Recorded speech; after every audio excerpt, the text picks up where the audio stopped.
আমরা যে কোনো জিনিস অতিরিক্ত পেলে তার মূল্য বুঝি না। যখন থাকে না তখন বুঝতে পারি সেটা কি মূল্য।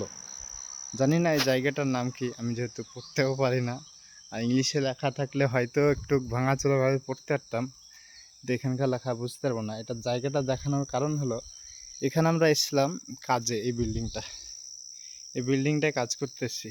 তা কাজ করতে এসে দেখি পানির যে খাওয়ার পানির লাইনটা ভেঙে গেছে কদিন ধরে। এখানে যারা আছে তারাকে জিজ্ঞেস করছে, তো বলছে খাওয়ার পানি কিনে খেতে হয়, খাওয়ার পানিটা কিনে খেতে হয়, রান্নার পানি কিনে করতে হয়। তো এটা অসম্ভব ব্যাপার, প্রতিদিন 10-12টা ছেলের পানি কিনে খাওয়া, রান্না করা, এটা অনেক পানি পড়ে যাবে, যেটা অনেক খরচা। তাই আমি সকালবেলায় বেরিয়ে এখানকার লোকাল ভাই রাখে, দাদু রাখে, বোন রাখে, জিজ্ঞেস করে করে করে একটা পানির নল পেয়েছি, যেটাই পানি মাশাআল্লাহ আসছে।